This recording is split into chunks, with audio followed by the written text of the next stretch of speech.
Happy Halloween, Midnighters. Happy Halloween indeed. That's right. It is Halloween. It's an exciting time. Sorry I sound different. I lost my voice a few days ago. We're still getting back. With Rick Sanchez. Rick Sanchez. Time to rig. I am Joe DePew. On my left, tried and true, Scott Phillips. What's up, guys? And on my right, Sir Patrick. That's me. As I said, this is Halloween. Happy Halloween to everyone. We wanted to open this episode up with just a little Halloween. They took away my cards as I make noise. Someone's hitting the table. I'm tapping things. It's funny because I had to put it away because I'm doing the same thing. I was like, I need to put these over here. And Joe starts doing this. David. Just but I wasn't the one. Then Patrick Policy was like, yeah, I should probably put mine over here too. Yeah. So, just kind of a little Halloween fun. We're going to talk about our favorite, or not talk about, we're just going to mention our favorite Halloween movie. What's our favorite Halloween movie that we like to watch around this time of the year? And by the way, if you want to contribute, let us know your favorite Halloween movie that you like to watch around this time. As for me, mine is favorite is Ghostbusters. Has always, like, it's my favorite movie. I can watch that movie at any point in time, but I especially love watching it around the holidays. Scott, what about you?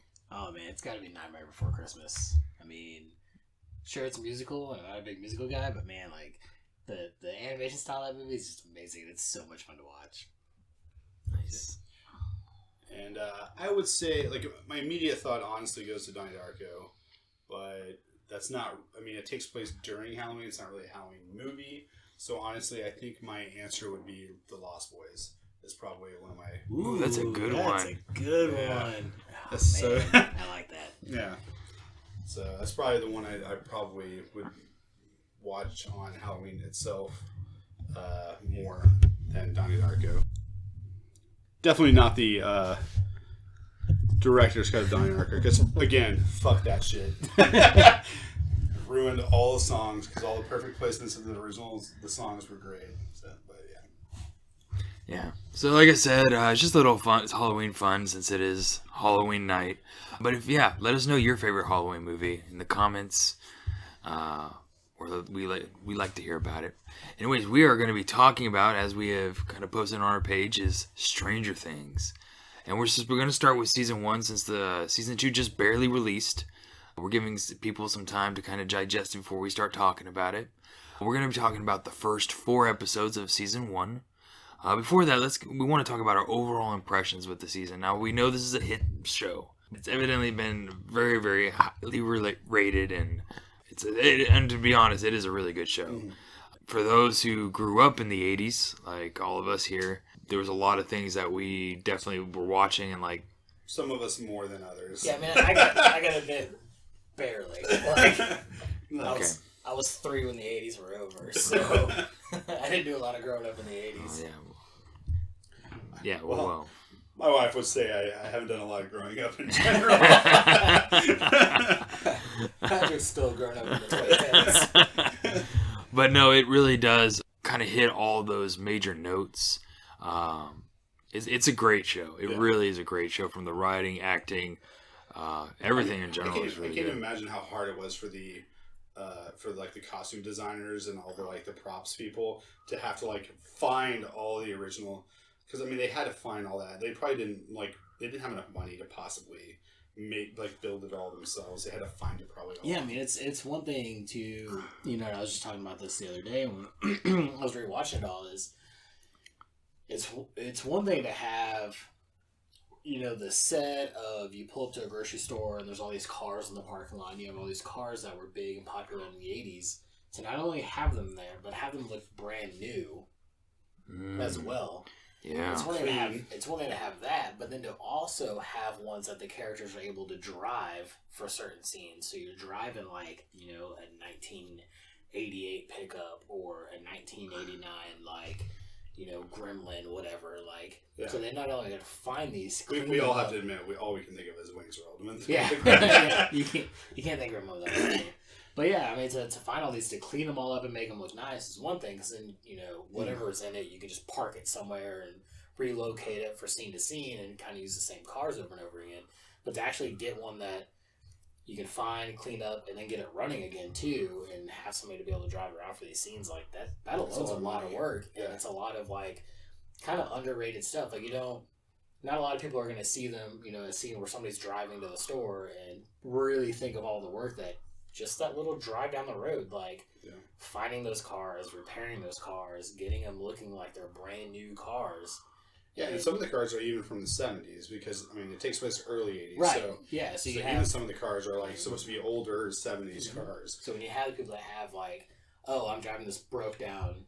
Yeah, like Jonathan. Jonathan's, the station wagon or whatever that he drives is, not very good. But... So you gotta have this, it's gotta be broke down, but not, 40 years broke down. It's got to be 5 years broke down. Right. That's a lot of work to put into kind of deals like that. Well, it's not even just the details in the vehicles, but also how they are talking to each other, how the norms that were prevalent in the 80s, things that obviously now is very different. How we approach things, how we talk about things. There is a lot of things that they had to do in the show to really make sure that it felt like at the time. Not to mention the direction of the kids. Yeah. It took a lot. Because you have to constantly be telling this kid, okay, this is how it was in the 80s, and them understand what you're trying to say and have them relay it in the way that makes sense. Yeah, and you gotta constantly make sure that in all your writing, you're not making references to things that happened post when this show's taking place. Yeah. It's one thing again for us, we brought up Gremlin, you immediately Wayne's World, whatever. Well, cool, but you can't do that in a show like this because you have to make sure, you have to check every single reference you make and make sure okay, the show's taking place in 83, I think. Yeah, it was 83.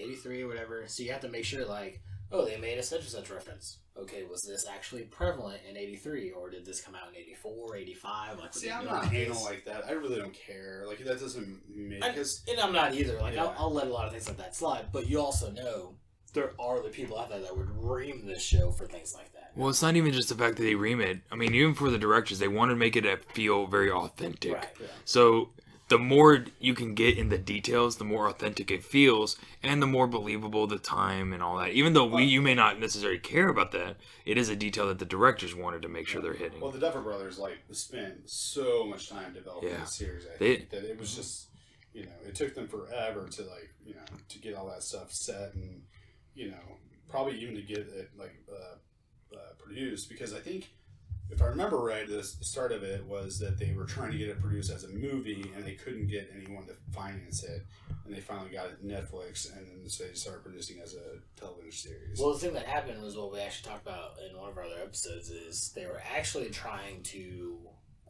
write and co-direct for the movie It, and they didn't get selected for that process. So because of that, they started their own project, which became Stranger Things. Yeah, so I think it helps that they also hired one of the most prominent actresses during the 80s as the mother, Winona Ryder. Oh yeah, she's a great actress. She does a really good job as the mother, the frantic mother, and especially the way that she kind of talks to everyone. It was perfect. Oh yeah, the cast selection was very good, and the kids. I'll be honest, I only had a couple qualms with specifically one of the kids, but overall I thought all the kids were really good at what they for the roles. It's sad that one kid was gone for the entire series. Oh yeah, poor Will. Well, I think that's a great segue into, let's talk about episode 1. And like I said, this is going to be more of an in-depth review of each specific episode because there is a lot to unpack with every single episode. Yeah. A lot of stuff in details. A lot of stuff you're probably not going to notice first time you watch it. If you've already watched it, you'd have to watch it a second time to get everything. This is a really detailed show, which is something I really like about it. Episode 1. Now, this is where we kind of get the entire episode is an introductory episode, introducing the basic overall the theme of the show, the time it's taking place, give you an idea of the feel of the show, characters, everything is all introduced into this first episode, and obviously the main thing really starts kicking off with the vanishing of Will Byers. And to back you up for a second,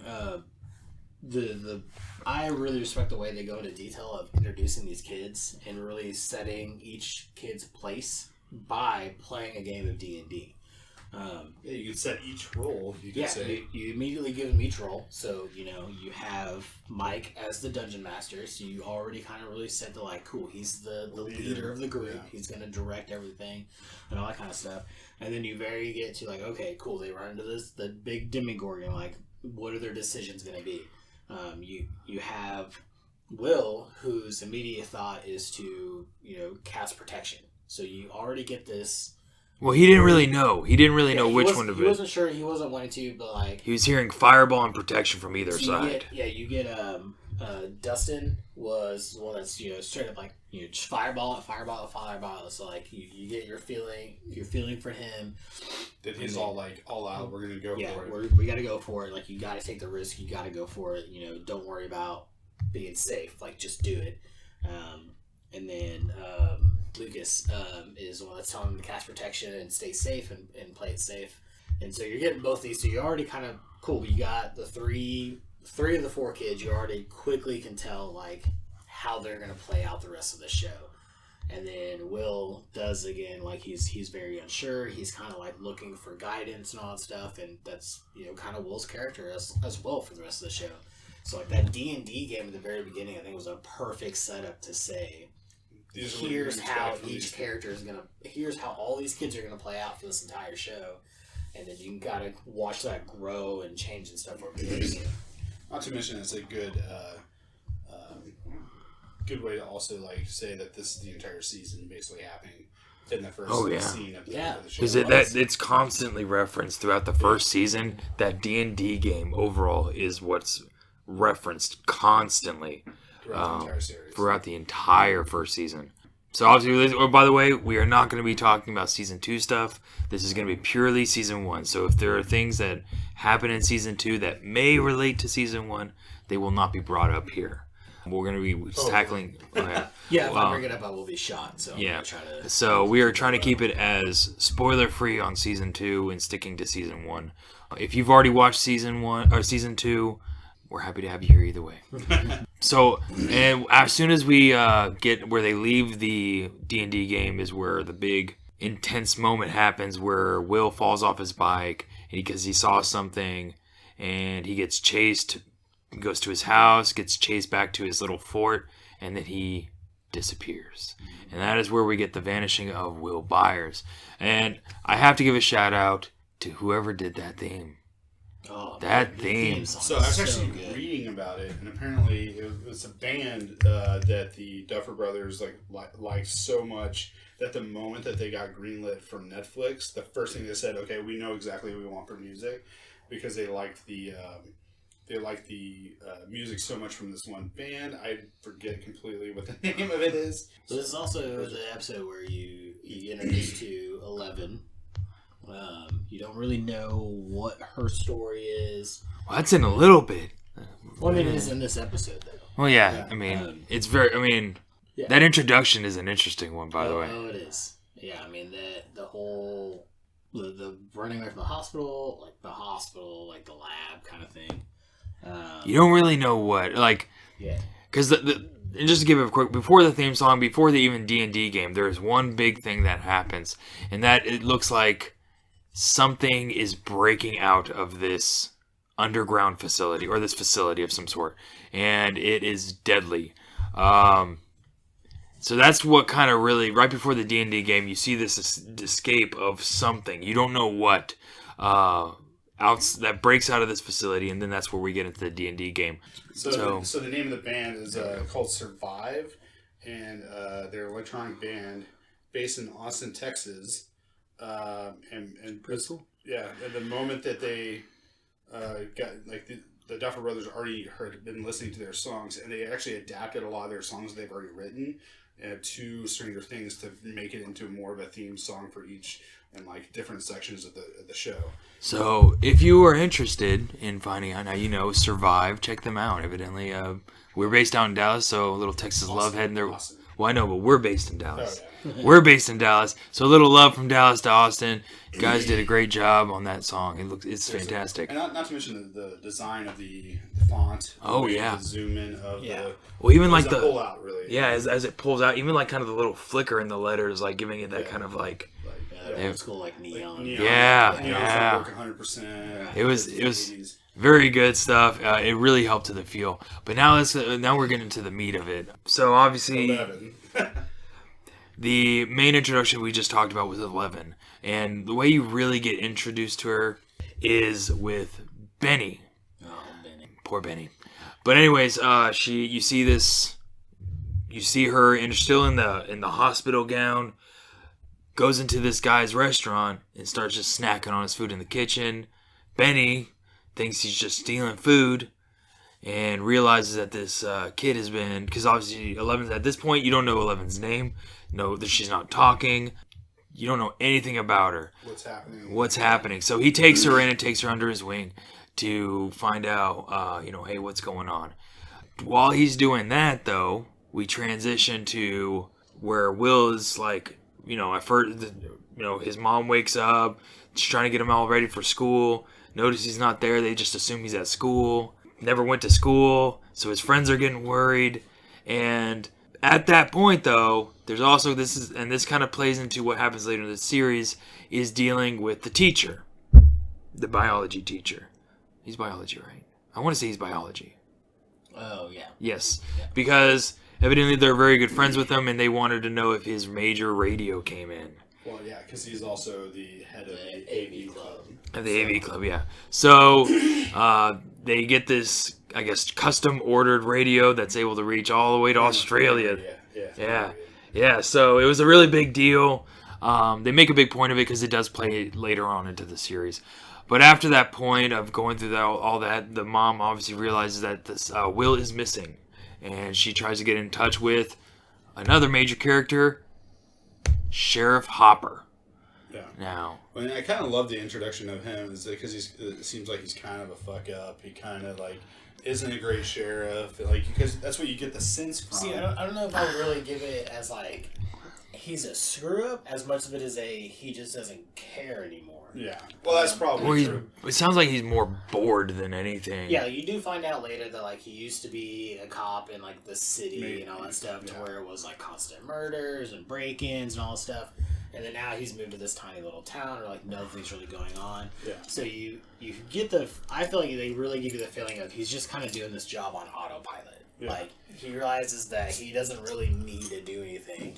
Like the worst case he might get is somebody's like cow escaped or like something, and they're calling the cops for it and that kind of thing. So like he's not too concerned about staying to work on time and making sure he's sober and making sure like all that stuff, because he's just not worried about it. Yeah, I mean, to me, like, I don't know, I guess I just immediately went to like he's like the bumbling sheriff, and like he doesn't like, not because he's actually like an idiot, but that he's just like too drunk, too many drugs, like because they show like what's going on with him. Yeah, and that pretty quick. Yeah, and the thing about that specific introduction, the thing that like I will say this, like when they initially introduced him before I watched the show, I felt like okay, that's where they were going with the direction with he's kind of like a screwed up sheriff that finds redemption throughout the series.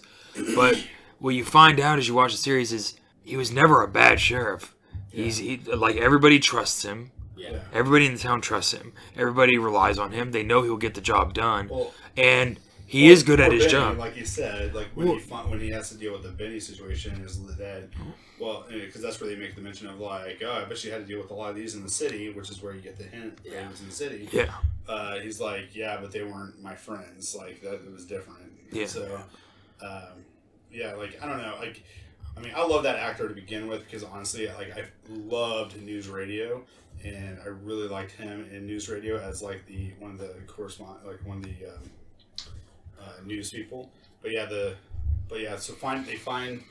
All right, so we're kind of like skipping around. That's kind of hard. And like on top, honestly, like if we just get through this one episode and it takes us 30 minutes, it's not going to be great. So, but it's already. I don't even know how long it's been, but it's already. But it's.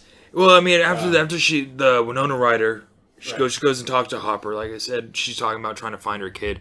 Eventually she wears him down to the point he's like, I'll look for him. Yeah. And during that point in time, Benny had called social services, and the social service worker showed up, only to find out that it was a worker from the facility that the whatever escaped from at the very beginning of the show.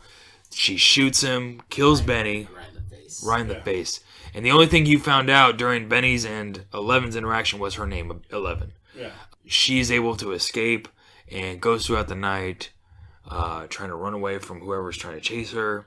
Yeah. And the last major thing you see, because the boys finally decided, no. The boys are searching the woods themselves. Because look for Will, because they assume that Will is out lost in the woods. So they went against their parents' wishes to be out at night because of the missing Will, and they stumble upon 11 in the woods while in their search for Will, and that's how episode 1 ends. Yeah. It's I think a really great, like I said, it's a great introduction for everything going on overall. But I think a key point that we didn't make is the fact that the sheriff, you start off going like, oh, he's not going to, and he's like within like not even 20 minutes, like he's already like, all right, something bigger is happening that he was expecting with Will. Like he was ramping up like his search for him because he started seeing like different like evidence of stuff happening.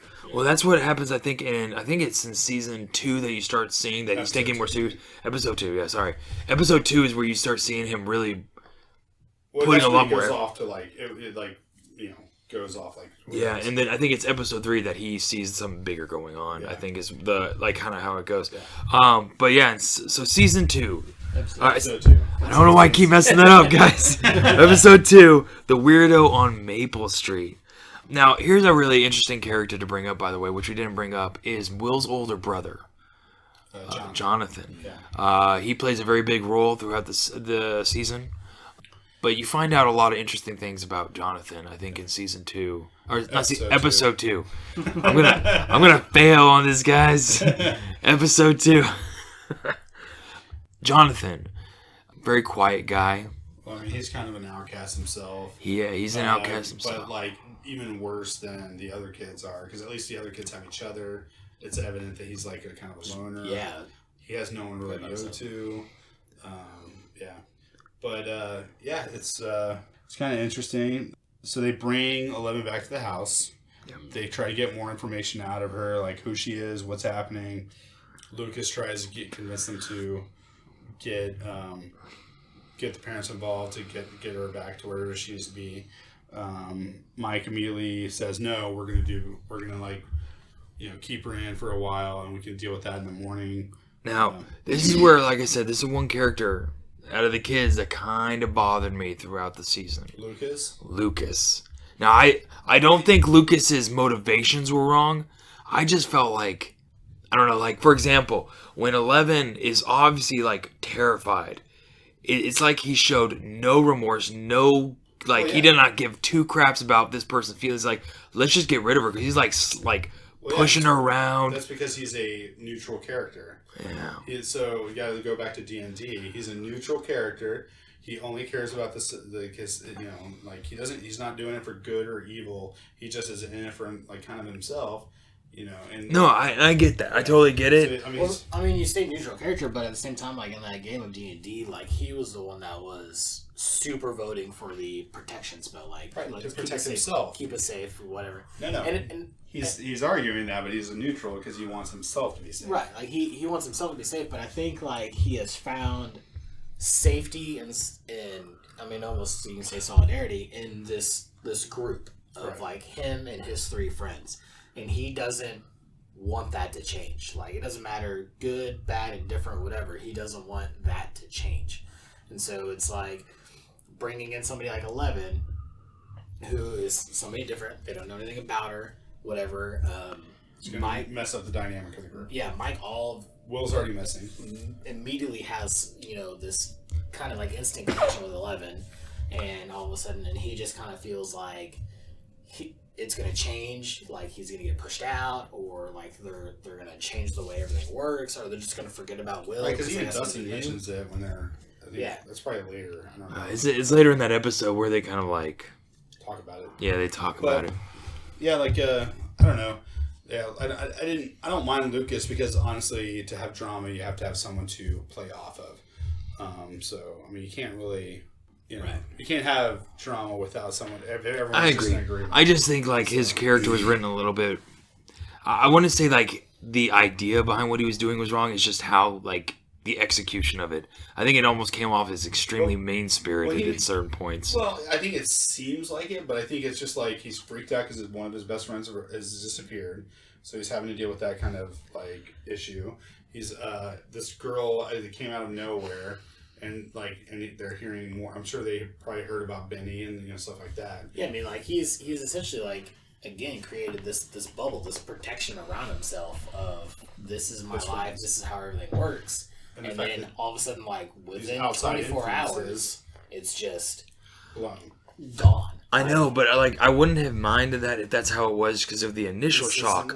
But it's the fact that the entire season he seems to get more and more mean spirited towards her.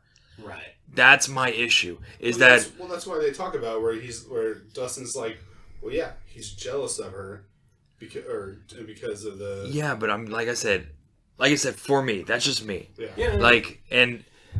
It just felt like he started getting even more mean-spirited towards 11 as the series went on. I could understand it initially because of the shock of loss of friend, because there's something else going on, and the fact that she starts talking about, I know where Will is, and he's like, well, where's Will? Screw this, let's go talk to our parents. It made sense. Yeah, it kind of was rough, but whatever, you could understand it. Right. As the season goes on, though, he gets more and more mean-spirited towards her, and I think it was a little bit too much, in my personal opinion.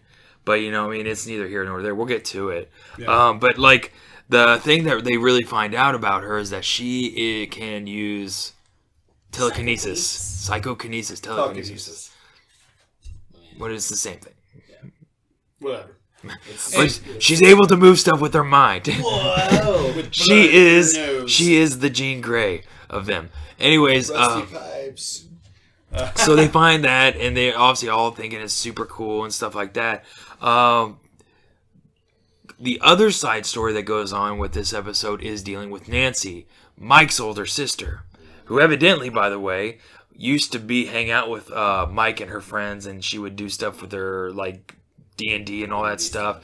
But obviously she's grown up. She's in high school now. She's got to be like, whatever, screw you guys. Yeah. Anyways, she starts hooking up with the popular kid in school, Steve, which Steve, and she gets invited to go to Steve's house, and you immediately kind of distrust Steve immediately because he's the popular kid. He clearly has this kind of arrogance air to him. His two best friends are these two, like, kind of snotty little other friends, but like that are playing off of each other. You immediately distrust and dislike this person. Yeah, and I think it's rightfully earned. To point out, and I think it's rightfully earned too. Yeah. I think it is rightfully earned. It's not just something that just like.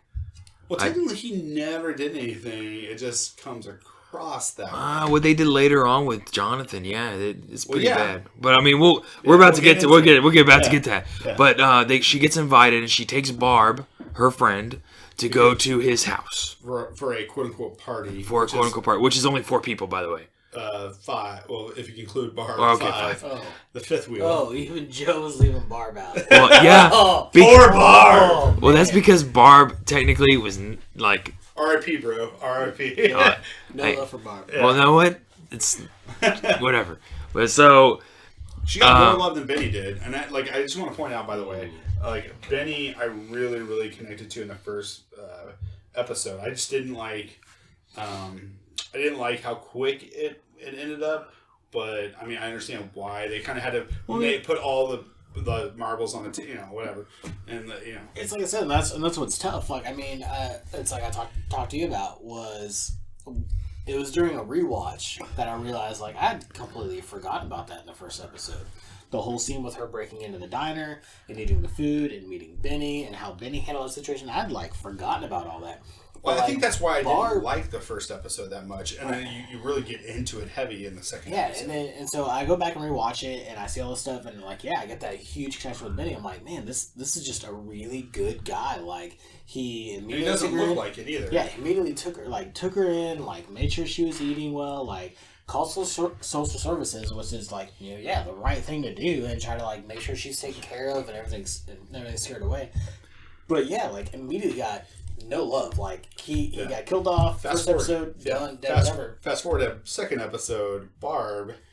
Like, and then you get Barb, where like, okay, cool, she's a friend of Nancy. Like, she's kind of like trying to make sure like Nancy doesn't like really get into like stuff she doesn't want to do and all stuff. But you can really almost kind of chalk that up too, as well as like, well, if you start hanging out with popular kids and all that stuff, you're not going to hang out with me anymore. Right. So I'm going to be by myself. So you could almost kind of say it's a little bit selfish, but she is still looking out for Nancy and make sure Nancy's not doing. I mean, you're kind of hearing those violins when she's sitting on that diving board. And then when in this episode, like Barb like gets taken into this other place, whatever, they don't really know what's going on yet.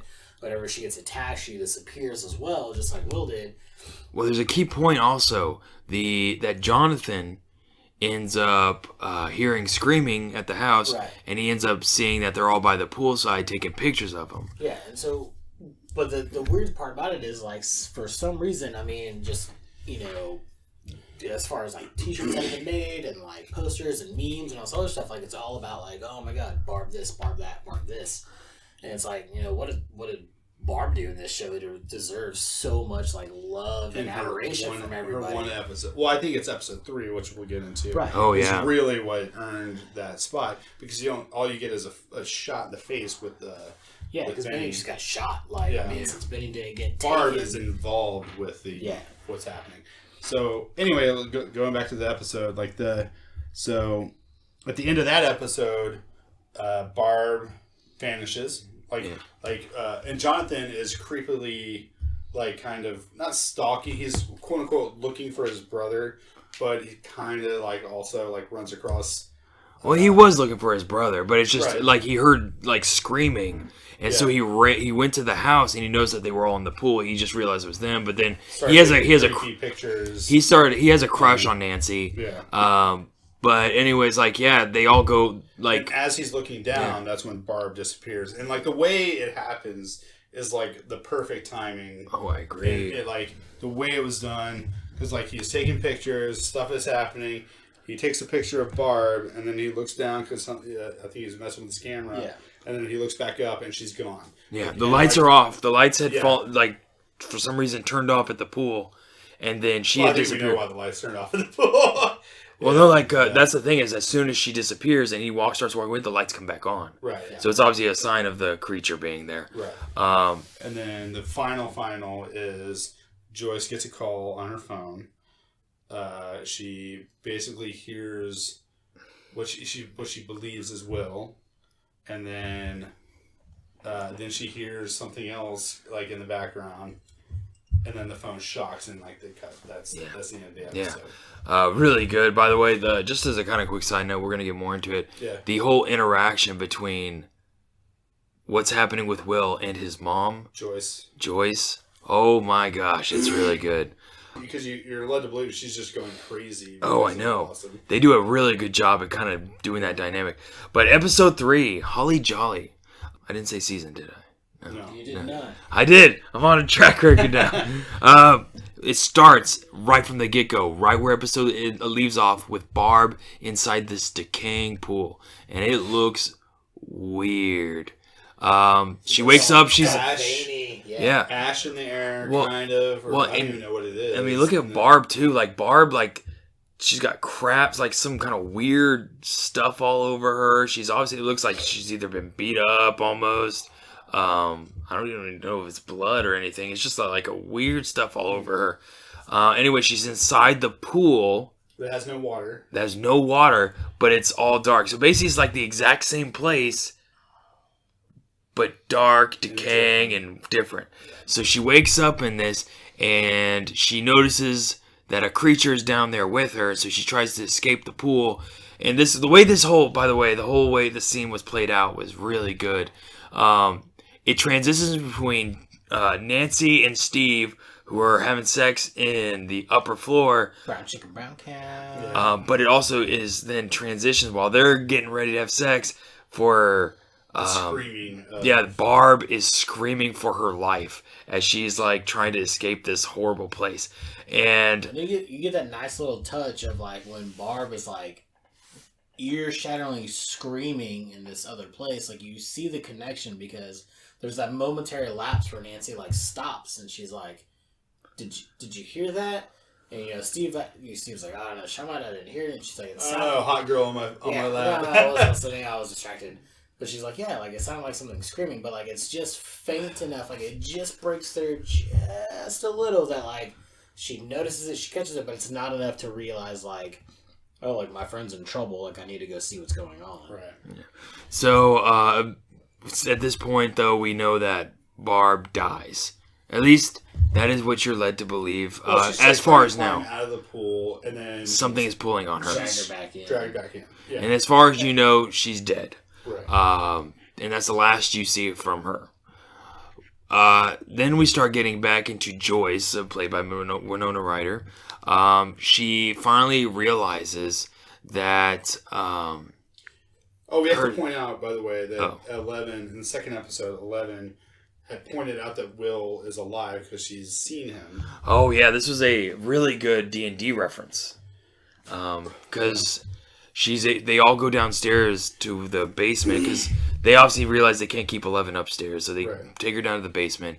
They go to the D&D table, and she immediately points out Will was the wizard, and she's like, Will, and so they're like, well, where's Will?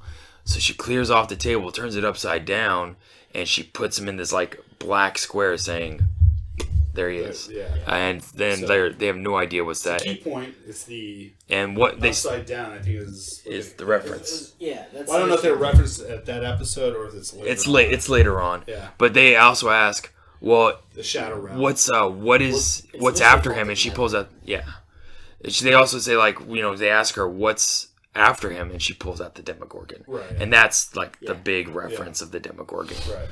So episode 3, Joyce just realizes that she's communicating with Will through lights. She sees, that's after she hears from Will on the thing, so she goes to the store to get a new phone and a pack of Camels. So great, and an advance on her thing. But yeah, like I don't think it's immediate. That is where she gets the lights. Because something happens. It's with the stereo. The stereo goes so off, because that's the stereo goes off and that light is like messing with it, but the thing is, once it shuts off, then the creature starts trying to come through. But then she runs and freaks out and runs to her car, and then like all of a sudden she hears the stereo come back on and the lights are flickering again. So she decides, no, I'm going to stay and fight and try to find out what's happening with Will, because she was ready to run away. Yeah. But then she realized something with the lights, so she said, the end of the second episode? Did that happen? Yes, it is. Okay. Because end of the... Yeah, there's so much stuff that happens so quickly, and especially if you're just watching the show, which is everyone is. Yeah. So in this episode 3, she ends up like getting a whole bunch of stringed lights, and she strings them all over the house. Yeah. And Mike's mom comes with her daughter to kind of check on her since Will's been missing and all that stuff, and obviously they can tell like, oh my gosh, this is kind of getting nuts. But anyways, as this episode goes on with Joyce, she realizes that this specific string of lights leads her to his little hiding spot, I guess you don't know what it is. And she pulls out these old Christmas lights, and she finally is able to somehow make communication with him. Blink once for yes, 2 for no, and she finds out that he's alive but not safe. Right. And during the meantime, obviously... Hopper's doing his... this is where you really get to start to see Hopper come out. There's so many stories at once. Hopper is finally starting to come out as you can realize that he's actually really good at his job, and he obviously sees that this is becoming a lot more serious than he realized. Right. He's and he is also detecting stuff of 11 that he thinks is another boy. Well, he thinks it's Will. Yeah, most of the clues that he gets that are leading towards 11, he thinks is stuff that's clues that are leading him to Will. So they talk about like they're kind of like following stuff around. They check all this stuff out. They end up going towards the lab that's right outside Hawkins or whatever. Department of Energy. So he goes there and he's like, "Hey, there's a boy missing in this area." Which just a quick thing. This was such an '80s move, by the way. Like the secret lab being like a Department of Energy or some kind of like utility, kind of thing. Is such an '80s move. Height of the Cold War. It's, Yeah. It was like when I saw that, I was like, that was like perfect. The fenced-in area. Yeah, it just, oh man. Yeah, so you get this whole scene of like Hopper realizing like, all right, hey, we're gonna go here, we're gonna check it out. Like, there's a storm drain that he could have crawled through and like ended up on your property. All stuff cool. Let's watch the security footage.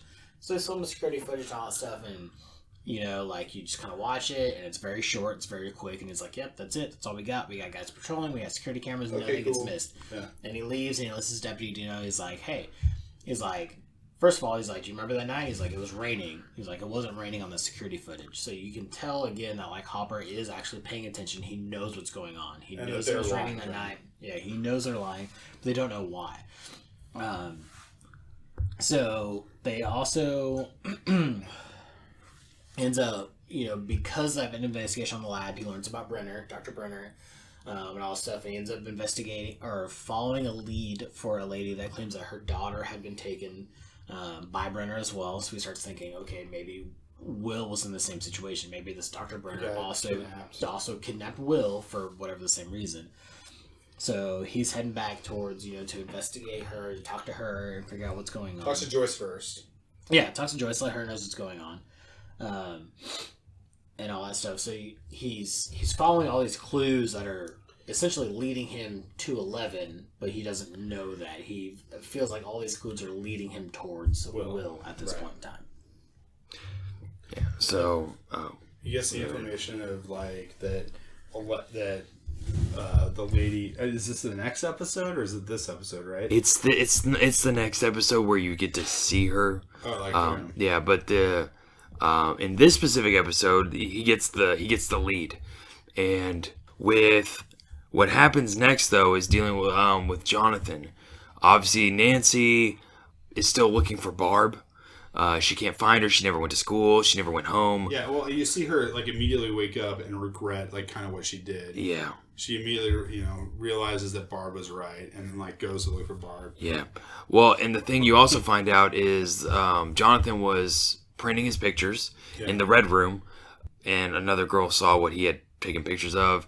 I guess that girl ended up telling Steve that Jonathan had pictures of them spying on him. Yeah. So they all confront him, and obviously they mess with him pretty hard, destroy the pictures, and break his camera. Which, by the way, this is where I kind of said that was the only major thing that he had, because his family, Jonathan Will's family, is really poor. Right. You also kind of find out at that point how broken of a family they really come from. Their dad, Lonnie, just kind of pieced out on him and was a pretty bad dad. So Joyce is a single mother trying the best she can, but she doesn't make a lot of money. Right. So that camera was very valuable to Jonathan, and now he lost his main thing. But regardless of all that, the biggest thing that happens at the end of this episode is, quote unquote, Will's body gets fished out of the pond. That's right. Was it a pond or was it the quarry? The quarry. There you go. Yeah. So it's at the very end of the episode. It's one of the last things that happens at the end of this episode is they discover it. They let her know. They let Joyce know, like, hey, we found Will's body. Like it was in the quarry. And that's kind of the end of the episode. Leaves you on that cliffhanger of, okay. Yeah, and Mike going off on 11 because. Yeah, you don't know if all this stuff is like, because then you start to question like, what's really going on? His body was found, so like, again, people are asking like, is Barb's body going to be found? What's going on? How's this all going to work out? So, to be real quick for the very last episode that we're going to talk about in this part 1, the episode 4 is called The Body because again, that cliffhanger at the end of episode 3 is finding Will's body. Joyce, because she had been communicating it with Will through all these lights, and he's been talking to her. She's showing up the lights with all the letters so he can kind of communicate that way and all that stuff. She wholeheartedly does not believe this body is Will's. Right. She refuses to believe it's him. Like, when she goes to check it and ID it, they won't let her get close to it. She refuses that. There's no way this is her son. Yeah, because she asked for a birthmark. Show me the birthmark on his arm. Yeah. And, it kind of cuts to Jonathan walking away and Hopper talking to Jonathan.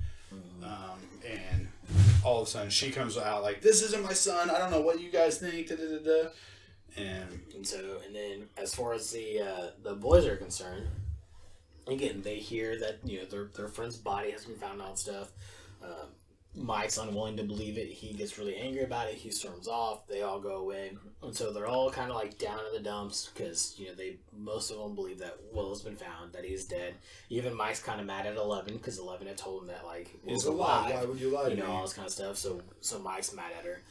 And so 11 reveals this other power that she has to where she can find and communicate with anybody, apparently regardless of where they are, even if it is in this upside down or the nether.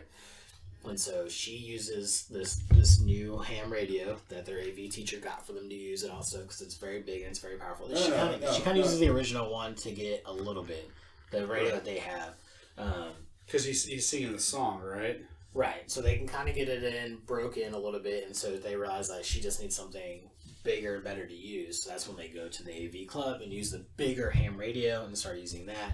And they realize they kind of like almost kind of listen in while Will is communicating with Joyce, his mother, and they're kind of talking back and forth. So again, they realize they now are on board with that body wasn't Will's. Will's still alive somewhere. Yeah. So they're also now very confused about what's going on. Right. The funny thing is we're just reading the synopsis, but it's so complicated. Yeah. We're not even giving our thoughts on it. So it's like... It's a lot. Yeah, it's just so much to take in. Anyway, the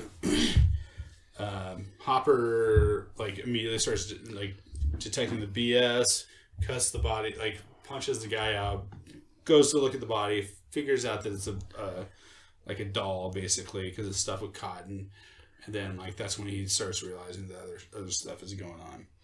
But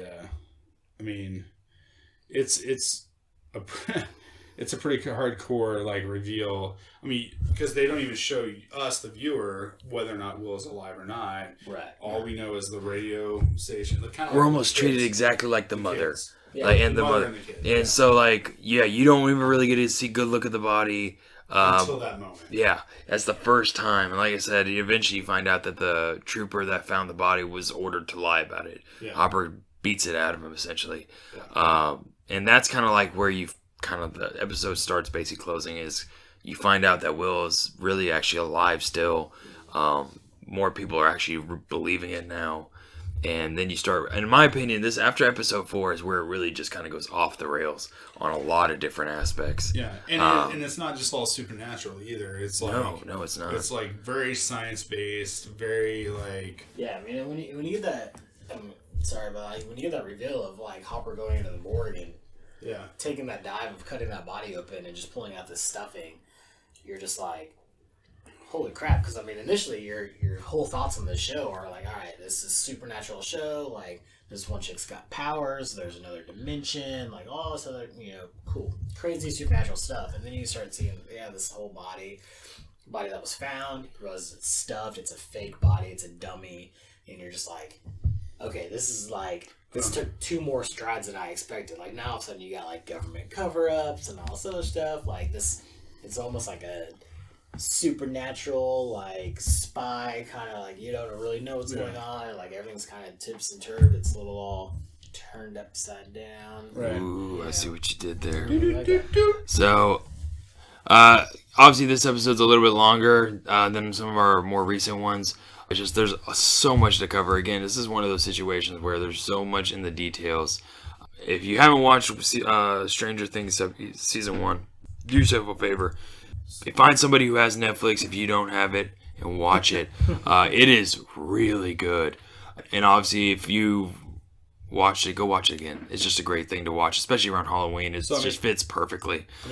So about the 4 episodes, how many shows do you think go to that like quick of a plot point twist like within 4 episodes of the show.